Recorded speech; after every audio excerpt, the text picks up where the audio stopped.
Hi, it's Elizabeth from Timely Motorhomes, and today I'll be doing the handover video on the Burstner 680G. So behind the driver's door, the first thing you'll come to is your external TV point. This is mostly for when you're on a super site, and then this blue cap is just if you're on the continent, you might need a continental socket. The next thing along you'll find is your external barbecue point. You'll need to lock it with the key, but once it's open you just lift it up. You'll need an adapter and a length of hose to attach to your barbecue, and then when you've got your gas bottles on board you just turn the handle and your barbecue will work. So just behind your habitation door you've got your cassette locker, so you just push both buttons in to open, gently pull it down, and then as long as the blade on the inside is closed you'll be able to pull the orange handle up and gently slide it out. This orange handle also extends so you can easily drag your cassette instead of carrying it to the Elson point. When you want to empty it, you just unscrew this grey cap, tip it out, and as you're tipping it out you just want to press on this orange button down here. This just allows some air in so it doesn't glug when you're emptying it. You can refill it with some water, give it a good swish round, and then empty it out again. And before you put the cap back on, put some blue or green fluid in there, pop it back on, and you can slide the cassette back in and you've emptied your cassette. Just next to your cassette locker you've got your large garage door. On the inside the first thing you'll find is your light, just so if you're coming in here in the dark you can see what you're looking for.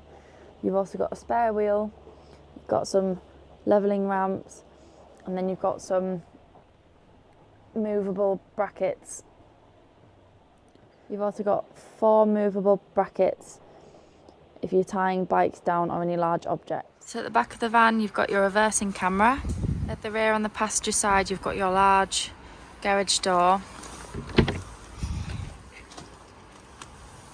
And then you've got a shelf that's optional, so if you don't want the shelf and you want some more space you just push it up and it'll lock in with this brown clip, and then you've got the full length. The next bit we'll look at in this locker is your boiler drain down. So if the temperature reaches 2 degrees and below, it will automatically open and drain the boiler down. So if it does this, if you want to fill your boiler back up, you've got to make sure this diamond cap is facing across the van and not front to back. But there will also be this little blue button down at the bottom. This will also pop out, so make sure that's pushed in or the water will just drain out. If you want to do it manually, you can just pull this yellow lever up and the water will drain out of your boiler. So to drain your dirty water off, you'll want to grab this black L-shape handle, and then you just connect it up to here and you just twist and turn, and then the dirty water will empty out of the tank, and then you can close it back up and take this off and store it in here to keep it safe so you don't lose it. Just outside of your passenger door you've got your diesel filler, so you just take the cap off with your ignition key, fill it up and then pop it back on and lock it in place. And just below it you've got your AdBlue. It's cheaper if you go to a petrol station where they take Arctic lorries, as it's cheaper on the pump than it is to buy it in the drums. And then just on the inside of your door you've got your advised tyre pressures.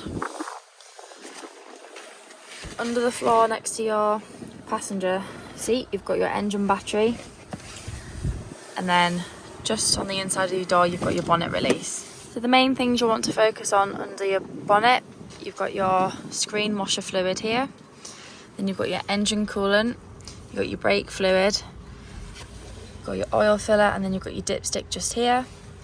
On the other side you've got your negative, and then down here you've got your positive that's sometimes covered by this cap.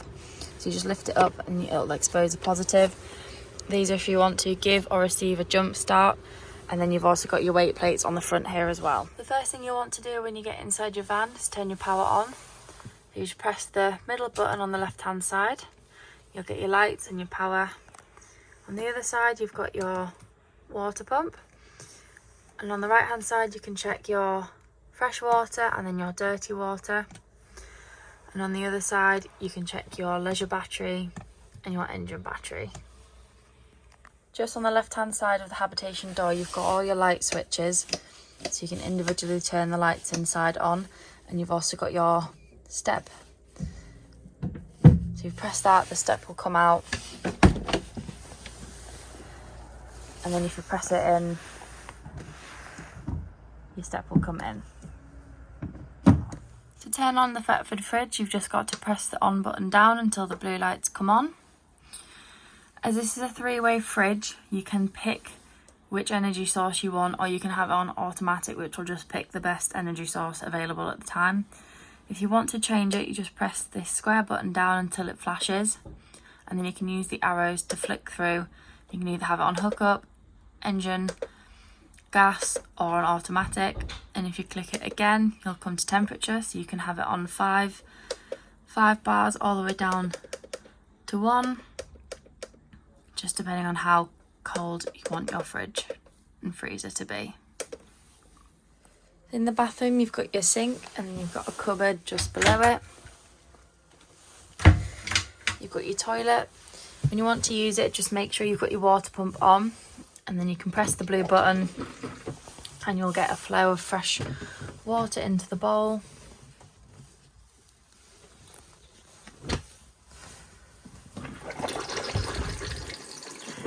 And then when you're done, you can open the grey blade, let the water through, and just make sure it's closed after use.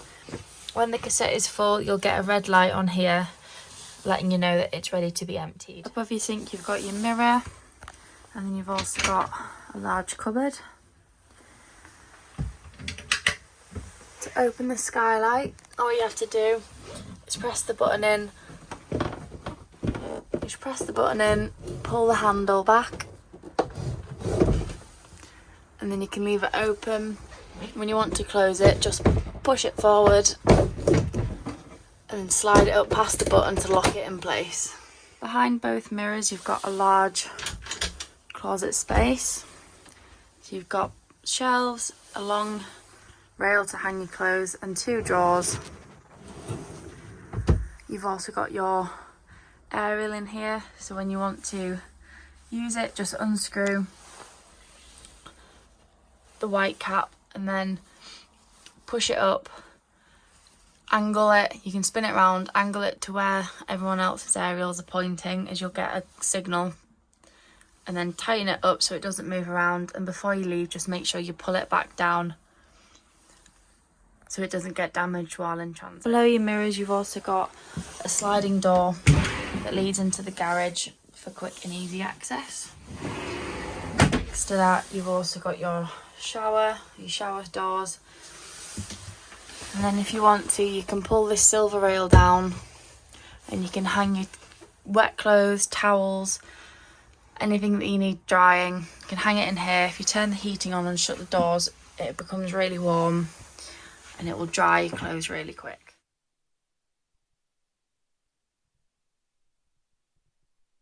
Always remember, after using your hobs, make sure they are fully cooled before you put your glass lid down, otherwise it will shatter. Next to your oven, you've got this movable work surface which will uncover your sink and then give you extra space when cooking, and it also covers your sink up when you're not using it. Just below, you've got your bed controls. You can turn the bed on and off with a key, so if it's vertical, the bed won't work with the buttons, but if it's horizontal, the bed will work when you push the buttons up and down. And the bed will come down quite quickly, so just make sure no one stood under it. You can come down to whatever height you need it at. And then when you want to climb in bed, just grab the ladders, slot the hooks through, and then you've got your ladders to get into bed.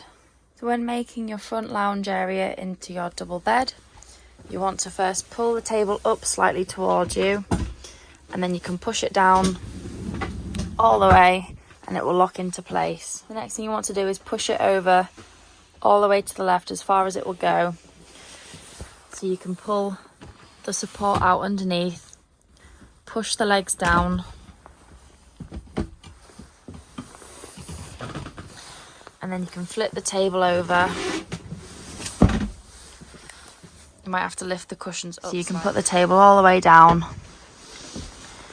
And then when it looks like this, you'll have to rearrange the cushions slightly to make the bed up. So to arrange the cushions to fill your table space, you want to swap these two seating cushions around, and then also you want to take the two cushions off the back to fit in the middle. So once you've taken the backrest off and you've swapped the other two cushions around, you can then flip it over, put the longer cushion in the larger gap, and then you put the slightly smaller cushion in the narrower gap, and there you've got your front bed all made up, ready for use. To make your travelling seat out of your front dining area, first thing you need to do is remove the two larger cushions, as you won't need them, and keep the two smaller ones. To get the seat up in the upright position, you want to turn this handle to the back of the van and at the same time pull the backrest up so it looks like this, and then you can put the base cushion, the smaller base cushion,